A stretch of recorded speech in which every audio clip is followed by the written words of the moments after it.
On a cold November evening in 1998, the Henderson family returned home from their anniversary dinner to find their front door standing wide open. Inside, their two children slept peacefully in their beds, completely unharmed. But their 17-year-old babysitter, Sarah Mitchell, had vanished without a trace.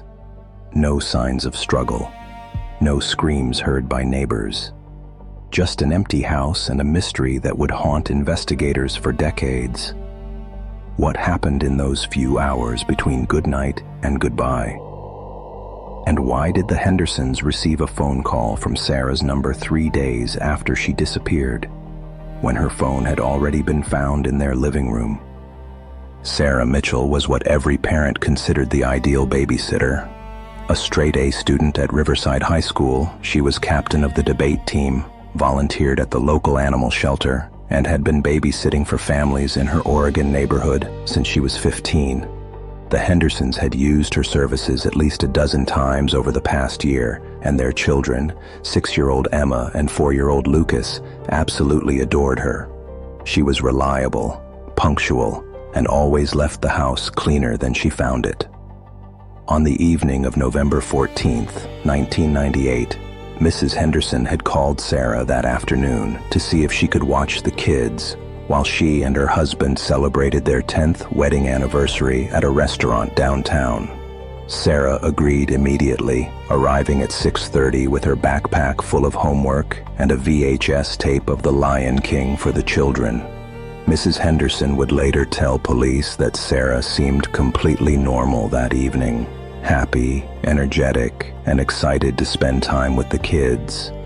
There was absolutely nothing that suggested what was about to unfold. According to the timeline investigators pieced together, Sarah followed her usual routine that evening. She fed the children dinner, leftover spaghetti that Mrs. Henderson had prepared earlier, then let them play for an hour before bath time. Neighbors reported seeing the lights on in the upstairs bathroom around 7:45. Consistent with the children's normal bedtime routine. By 8:15, both Emma and Lucas were tucked into their beds, and Sarah had settled onto the living room couch to work on her chemistry homework. She had called her mother at 8:30 to check in, a call that lasted less than 3 minutes. Sarah's mother, Patricia Mitchell, told police that her daughter sounded fine, perhaps a little tired, but nothing unusual. She said the kids were asleep and she was going to finish her homework and watch some TV, Patricia recalled through tears. She said she'd be home by 11:30 when the Hendersons got back. That was the last time I ever heard my daughter's voice. The Hendersons left the restaurant at approximately 10:15 and arrived home at 10:40. What they found would change their lives forever. When Robert Henderson pulled into his driveway, he immediately noticed something wrong. The front door was standing completely open, and he could see straight through to the hallway. His first thought was that someone had broken in. He told his wife to stay in the car while he cautiously approached the house, calling out Sarah's name. There was no answer. The living room was in disarray, not violently disturbed, but noticeably unusual.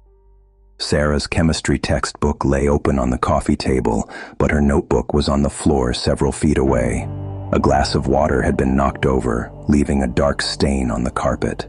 The television was still on, but muted, playing static after the VHS tape had ended. Most unsettling of all, Sarah's shoes, a pair of white sneakers, were placed neatly by the door, as if she'd intentionally removed them before leaving. But her backpack, her jacket, and her house keys were still inside. Robert rushed upstairs to check on his children, his heart pounding. Both Emma and Lucas were sleeping soundly, undisturbed, with no awareness that anything was wrong. Sarah's cell phone, a bulky Nokia that her parents had given her for emergencies, was found on the kitchen counter, fully charged, with no recent calls or messages. It was as if Sarah Mitchell had simply evaporated into the night. Police arrived within 15 minutes of Robert's frantic 911 call and immediately launched a missing persons investigation.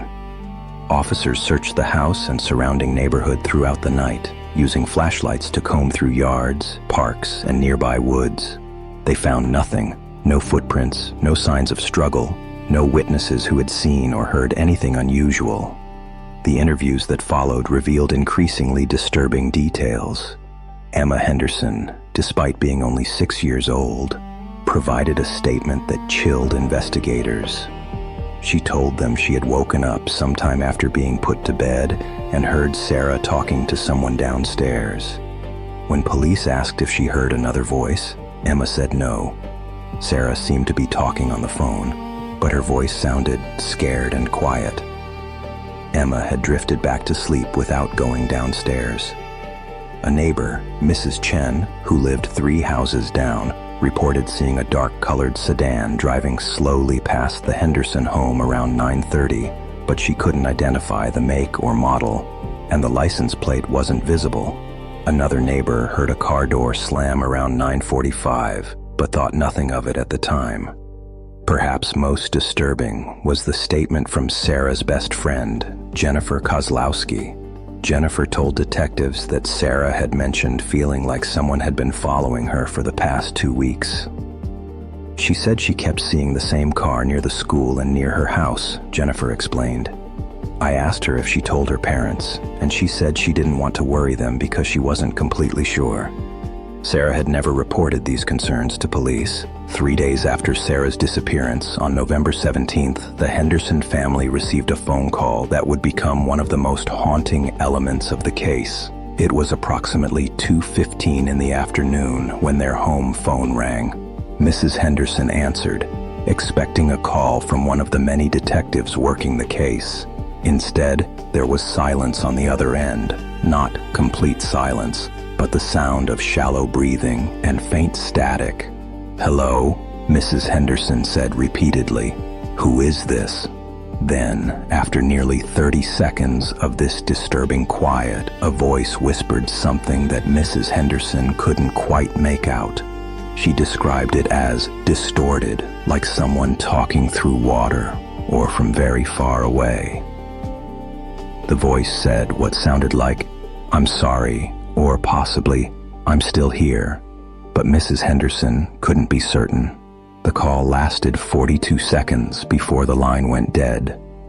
When police traced the call, they were stunned to discover it had been made from Sarah Mitchell's cell phone, the same phone that was sitting in an evidence locker at the police station, powered off and sealed in a bag. The phone's call log showed no record of any outgoing calls after 8:30 on the night of Sarah's disappearance. Technicians examined the phone thoroughly and found no signs of tampering or malfunction. They had no explanation for how a call could have originated from a phone that was turned off and locked in police custody. The Hendersons were convinced they had heard Sarah's voice. Patricia Mitchell, Sarah's mother, was brought in to listen to a recording of the call. She broke down, insisting it was her daughter, but the audio quality made definitive identification impossible. In the months and years that followed, investigators pursued numerous theories, but each one ultimately led nowhere. The initial focus was on someone Sarah knew, a classmate, a rejected romantic interest, or someone from her church youth group. Every person in Sarah's life was interviewed, and several underwent polygraph examinations. All were cleared. Detectives investigated whether Sarah had run away voluntarily, perhaps to escape some unknown pressure or secret life, but this theory was quickly abandoned. Sarah had $700 in savings in her bank account that was never touched. She had left behind all her possessions, including items of deep sentimental value, a necklace from her grandmother, who had recently passed away, her diary, and a college acceptance letter from the University of Oregon that had arrived just days before her disappearance. The possibility of abduction by a stranger was the most likely scenario, but without witnesses, physical evidence, or a crime scene, there was nothing concrete to investigate. The dark sedan seen in the neighborhood was never identified. Some investigators theorized that Sarah had been lured outside by someone she trusted, possibly the same person she had mentioned to her friend Jennifer. But why would she remove her shoes? Why would she leave without her phone or jacket on a cold November night? And how did someone enter and leave without the children waking up or neighbors seeing anything? The case went cold within 6 months, though it was never officially closed. Sarah Mitchell's face appeared on missing persons databases, television programs, and eventually internet forums dedicated to unsolved mysteries. Tips came in sporadically over the years, alleged sightings in different states, conspiracy theories about trafficking rings, even claims from psychics offering to communicate with Sarah's spirit. None led anywhere credible. 27 years have passed since Sarah Mitchell walked into the Henderson home and never walked out. Despite thousands of hours of investigation, multiple task forces, advances in forensic technology, and the public's enduring fascination with her case, not a single trace of Sarah has ever been found.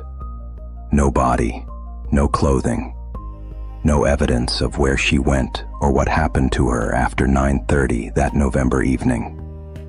The case remains one of the most baffling disappearances in Oregon history.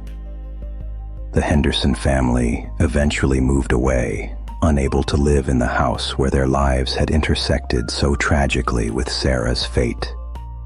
They divorced 3 years later, the strain of guilt and unanswered questions too much for their marriage to bear.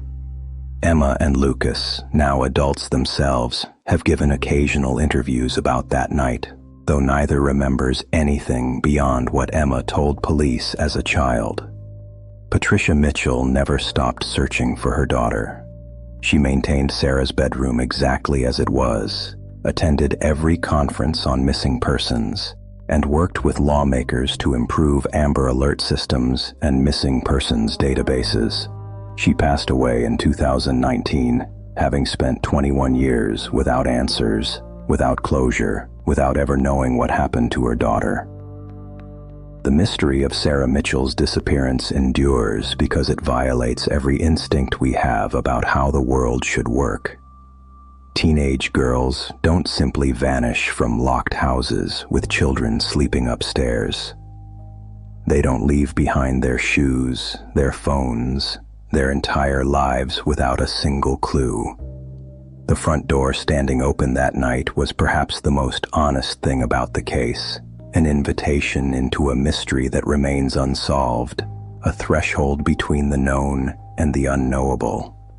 Sarah Mitchell walked through that door, or was taken through it, and she never came back. Somewhere, somehow, someone knows what happened. But 27 years of silence suggest that the truth disappeared with her that cold November night, leaving nothing behind but questions, grief, and the haunting image of an empty house with its door wide open to the darkness.